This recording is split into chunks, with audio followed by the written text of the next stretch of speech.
Jemaat, sebelum membaca dan merenungkan firman Tuhan, marilah kita memohon pertolongan pimpinan Roh Kudus. Kita berdoa.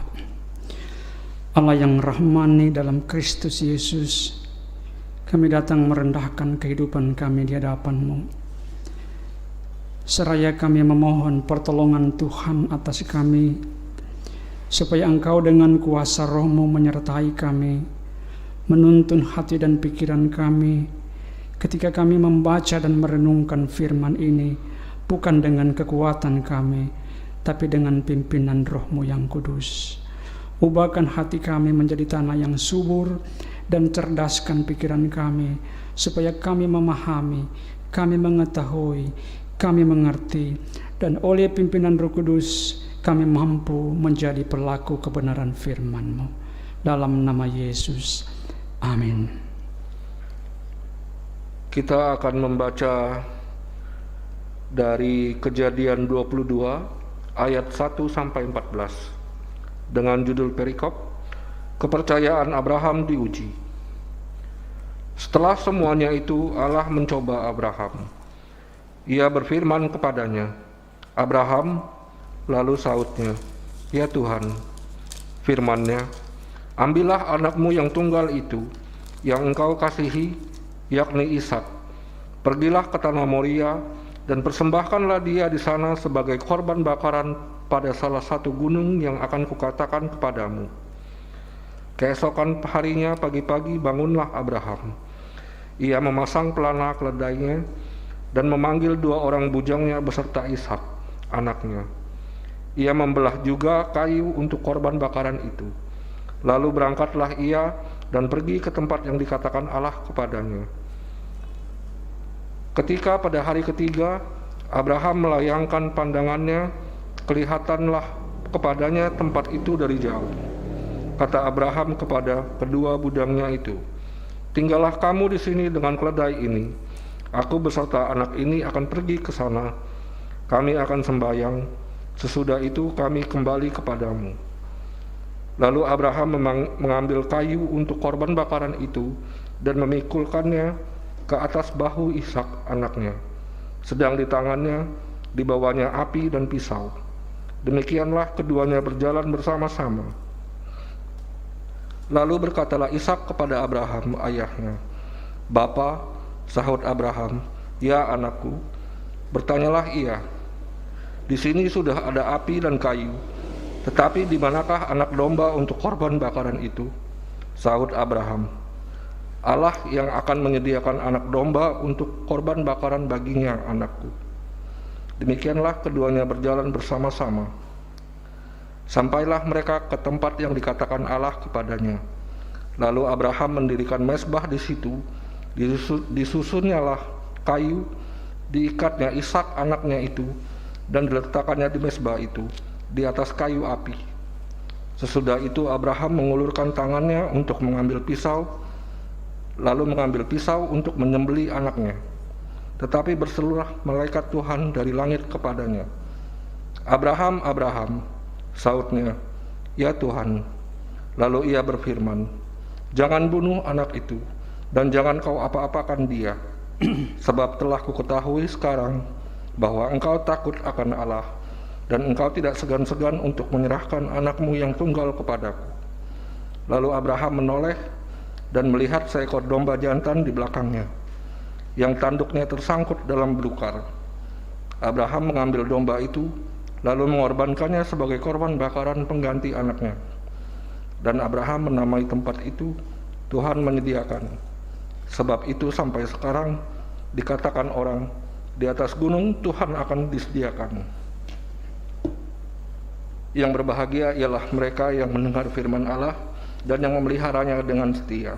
Haleluya. Haleluya. Haleluya. Haleluya.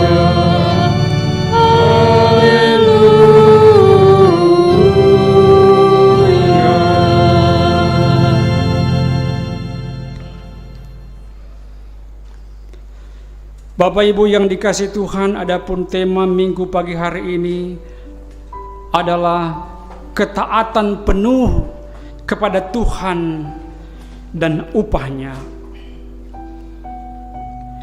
Abraham berumur 100 tahun ketika Ishak lahir. Pada waktu Tuhan memanggil Abram, sebelum bernama Abraham, ia bernama Abram. Pada usia yang ke-75 tahun, Allah menjumpai Abram. Allah menjumpai dia dan meneguhkan dia dengan janji-janji Allah sendiri, termasuk untuk mendapatkan keturunan. Pada usia yang ke-100 tahun, barulah Ishak lahir. Jadi ketika Abram dipanggil pada usia 75 tahun dan Ishak lahir, itu berarti ada selisih 25 tahun. Ketika Sarah hendak mengandung, maka Sarah itu berusia 90 tahun. Ia dijumpai dengan kuasa Tuhan dan ia akan dijanjikan untuk hamil, untuk mengandung. Dan tepat pada usia yang ke-91 tahun, maka Ishak lahir. Saudara-saudara yang dikasihi Tuhan, 91 tahun Sarah melahirkan, bahwa tentu dalam pandangan medis secara modern bahwa ini sesuatu yang tidak mungkin. Tetapi apa yang terjadi bagi Abraham dan Ishak, bahwa ternyata Allah telah mengikat mereka dengan janji-janji yang sangat luar biasa. Berkali-kali menegaskan kepada mereka berdua bahwa Abraham akan mendapatkan keturunan dan keturunannya itu akan menjadi bangsa yang besar. Mereka secara rasio itu tidak mampu menerima apa yang Tuhan mau berikan kepada mereka. Tidak mungkin, tidak mungkin, tidak mungkin, dan tidak mungkin. Apa yang tidak mungkin bagi manusia, mungkin bagi Tuhan. Tidak mungkin untuk mendapatkan keturunan karena usia sudah lanjut. Tetapi apa yang dipikirkan oleh manusia yang tidak mungkin itu justru menjadi mungkin bagi Tuhan. Impossible is nothing. Karena itu Ishak menjadi anak yang paling ia kasihi. Dan Ishak menjadi bukti dari konsistensi keperkasaan dan kuasa Tuhan. Bahwa Allah berdaulat, maka semakin Abraham memberikan dirinya pada ketaatan mutlak kepada Tuhan. Abraham semakin terikat, semakin larut dalam tanggung jawab mengikuti kehendak Allah. Arti ketaatan yang penuh ada di sini, saudara-saudara. Bahwa semakin larut Abraham menunjukkan tanggung jawab untuk mengikuti kehendak Allah. Karena itu Alkitab mengatakan bahwa ketaatan Abraham disebut sebagai kebenaran iman. Apa itu kebenaran iman? Karena ia mengikuti kehendak Allah dengan respons, dengan tanggung jawab. Ketaatan Abraham itu disebut kebenaran iman karena sepenuh-penuhnya Abraham mentaati dan mengikuti kehendak Tuhan. Karena itu saudara-saudara, kebenaran lain muncul. Oleh karena ketaatan Abraham ini, maka ia menaruh loyalitas yang tinggi kepada Tuhan. Tanggung jawab tanpa loyalitas adalah keterpaksaan. Karena itu saudara-saudara, pada bagian firman Tuhan yang kita baca ini, kita melihat beberapa poin yang paling penting dari karakter Abraham. Pertama-tama kita melihat bahwa ternyata ketaatan pertama-tama dan yang utama merupakan ekspresi hormat yang tinggi akan Tuhan.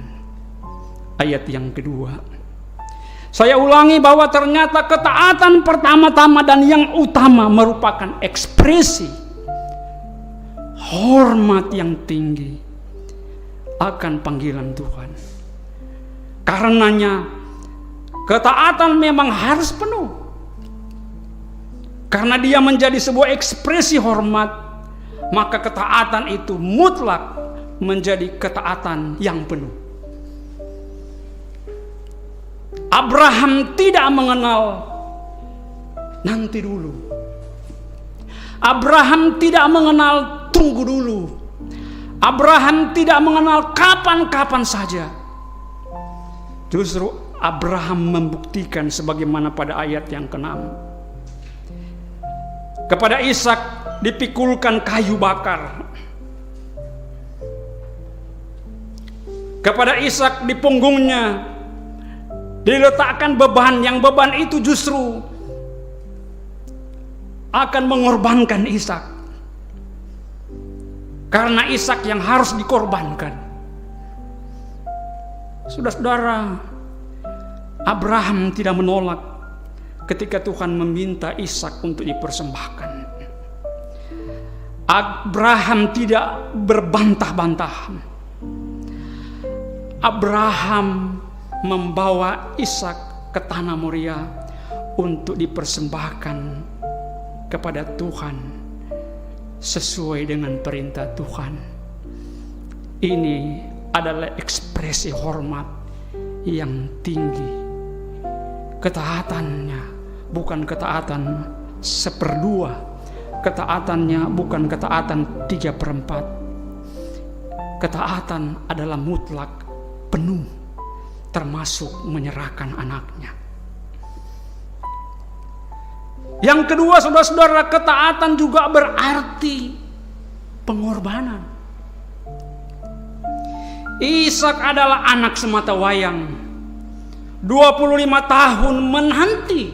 Saudara, 25 tahun menanti. Pada usia yang ke-75 tahun Tuhan memberikan janji itu. Dan pada usia yang ke-100 tahun barulah janji itu menjadi kenyataan. Ada 25 tahun dia menanti. Dan karena itu ketika Ishak lahir, maka Ishak menjadi anak satu-satunya yang ia sayangi. Tetapi kenapa Ishak ini juga yang harus diminta oleh Tuhan untuk disembelih, dibakar, sebagaimana tradisi melaksanakan korban bakaran yang seharusnya domba itu dikorbankan, tetapi kenapa Tuhan meminta Ishak? Ini perbuatan apa, saudara-saudara? Ini perbuatan yang paling bodoh. Ini perbuatan yang paling tidak waras. Mungkin kita menilai seperti itu. Mungkinkah Abraham itu sudah mati rasa, sehingga anak yang ia tunggu selama 25 tahun itu akan diserahkan, akan dikorbankan? Saudara-saudara, karena memang ini yang paling berat buat saya dan saudara, untuk mengikuti kehendak Tuhan. Mau tidak mau, kadang-kadang kita harus meniadakan, kita harus mati rasa, mematikan perasaan kita demi mewujudkan kesenangan Tuhan. Jadi untuk menyenangkan hati Tuhan, terkadang kita harus mematikan perasaan kita. Abraham harus mematikan rasa sayangnya kepada Ishak demi untuk menyenangkan Tuhan. Toh saudara-saudara, Ishak itu bukan milik Abraham. Ya toh? Karena Ishak itu cuma titipan Tuhan kepada Abraham di rahim Sarah. Ishak bukan milik Abraham. Itulah kebenarannya. Ishak itu adalah milik Allah. Saya kira saudara-saudara, dalam seluruh keberadaan kita pun kita tidak punya hak. Karena ternyata seluruh kehidupan kita adalah milik Tuhan. Jika kita membandingkan dalam Matius pasal 10 ayat yang ke-39, di sana dikatakan barang siapa mempertahankan nyawanya akan kehilangannya, tapi barang siapa kehilangan nyawanya karena aku, justru ia akan memperoleh kehidupan. Karena itu tidak sungkan-sungkan bagi Abraham untuk memenuhi standar ini. Ia rela mengorbankan, sekali lagi, ia rela mengorbankan dengan sadar, dengan keyakinan yang sungguh-sungguh ia menyerahkan Ishak, nyawa Ishak. Tapi kita juga kira nyawa Abraham juga dipertaruhkan. taruhan nyawa Ishak, taruhan juga nyawa Abraham sendiri. Karena sudah pasti ketika Ishak itu mati dalam pengorbanan, dalam korban, pasti juga Abraham akan dirundung oleh kesedihan dan kepedihan seumur hidup. Dia akan menangisi kepergian anaknya. Saudara-saudara, bukankah Ishak itu buah hatinya? Kita bisa memprediksi bagaimana kalau Ishak akhirnya benar-benar menjadi korban. Bukankah Abraham sangat bahagia dengan kehadiran Ishak? Tapi saudara-saudara, semua itu harus dikesampingkan. Kebahagiaan Abraham, kesenangan Abraham harus dikesampingkan. Dia harus mengutamakan kesenangan dan kepentingan Tuhan. Saudara-saudara, inilah pengorbanan. Kita harus mengorbankan kesenangan kita. Kita harus tiadakan kepentingan dan kesenangan kita untuk mencapai standar ketaatan penuh. Pengorbanan. Allah mengukur kedalaman hati Abraham, dan ukuran itu begitu dalam sekali. Anak kandungnya. Ia bersedia menyerahkan Ishak. Saudara-saudara, jika kita selalu memproteksi, kita selalu melindungi kepemilikan kita, sebenarnya kita sedang kehilangan kepemilikan kita. Semakin kita memproteksi apa yang menjadi kepunyaan kita, maka sebenarnya kita sedang kehilangan banyak kepemilikan kita. Dan lihatlah, Abraham rela untuk tidak memiliki. Inilah titik yang sangat luar biasa untuk menegaskan apa arti, apa makna terdalam dari ketaatan penuh itu. Pengorbanan demi kesenangan dan demi kepentingan Tuhan. Saudara-saudara, karena kita harus berpikir ulang kepemilikan kita, bahkan hidup kita bukanlah kepunyaan kita, bahkan nafas kita toh bukan kepunyaan kita. Jadi saudara-saudara, jika kita seringkali kehilangan kepemilikan kita untuk kepentingan pelayanan, itu adalah pengorbanan, dan saudara-saudara telah mengambil bagian dalam ketaatan yang penuh. Saudara-saudara, bukankah Tuhan tahu apa yang terbaik bagi kita semua? Bukankah Tuhan sanggup menyediakan apa-apa yang menjadi kebutuhan kita? Dan bukankah Tuhan sanggup memenuhi segala keperluan kita? Lalu kenapa kita enggan berkorban? Ada apa, saudara-saudara? Karena itu, saudara-saudara, mari selidiki hati kita. Kenapa kita enggan? Tapi Abraham telah menunjukkan keteladanan ini. Yang terakhir, saudara-saudara, ketaatan itu berarti kita memasuki wilayah misteri tentang keajaiban Tuhan. Ketaatan berarti kita memasuki wilayah mujizatnya Tuhan. Saudara-saudara, ayat yang ke-8 memperlihatkan bagaimana Abraham dengan hati yang pedih memberi respon atas pertanyaan Ishak. Ayah, Bapak, di sini sudah ada kayu, di sini sudah ada api. Apa yang harus dikorbankan? Mana korbannya? Saudara, memang Alkitab menulis dalam lompatan yang begitu cepat ayat demi ayat. Tapi pertanyaan ini membutuhkan waktu yang cukup lama bagi Abraham untuk menjawab pertanyaan. Karena Ishak tidak tahu bahwa ialah yang akan dikorbankan.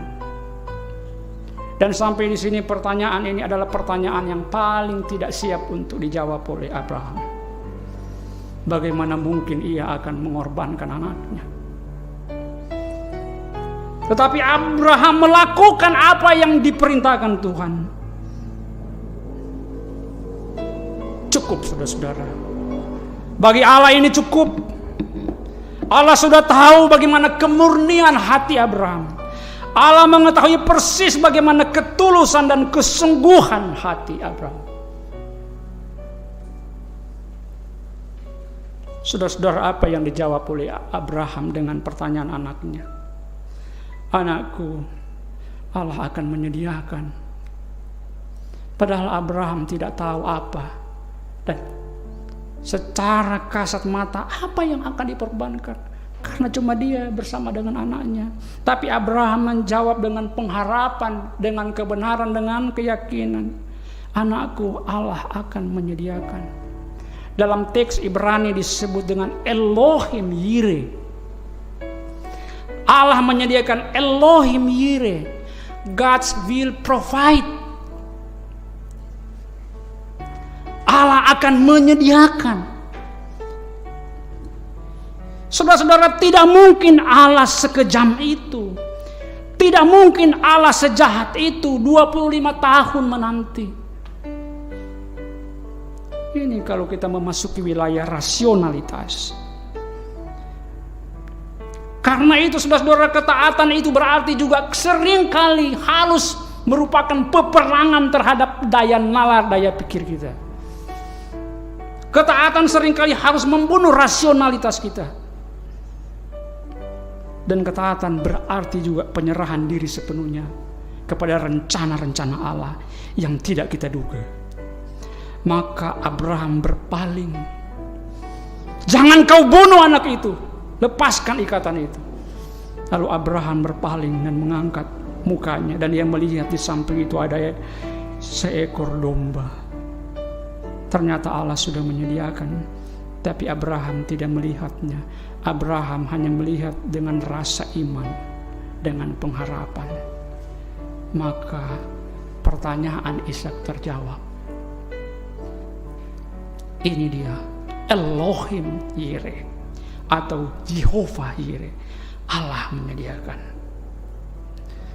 Saudara-saudara, jika Abraham menolak menyerahkan Ishak, maka Abraham tidak akan mengalami keajaiban, ketersediaan kuasa Allah yang sanggup mengadakan apa yang tidak mungkin, ada apa yang tidak ada. Allah mengerjakan dalam kuasa dan kedaulatannya. Tapi Abraham menaati itu, dan karena itu ia mengalami keajaiban Tuhan. Jika saudara-saudara ingin mengalami keajaiban Tuhan, maka saudara harus selidiki lagi akan kemurnian hati. Keajaiban Tuhan berarti kemahakuasaan Allah yang menghadirkan domba itu. Tuhan akan menghadirkan apa yang kita perlukan dalam hidup kita. Tuhan akan mencukupkan apa yang menjadi kebutuhan kita tiap-tiap hari. Elohim Yireh, Dia akan lakukan itu bagi kita setelah Tuhan mengetahui kedalaman hati kita yang bersedia untuk berkorban, yang menaruh kehormatan dan penghormatan yang tinggi, sekalipun anaknya yang harus ia korbankan. Tuhan menuntut pada kita, saudara-saudara, di kedalaman hati kita. Kalau kita bisa memenuhi standar ketaatan seperti ini, maka kita akan mendapatkan upah, keajaiban, misteri, mujizat, dan kita menjadi anak-anak perjanjian, dan kita menjadi alat berkat. Sebagaimana Abraham menjadi berkat bagi banyak bangsa, maka kita pun menjadi berkat dimanapun Tuhan menempatkan kita. Tuhan Yesus memberkati kita semua.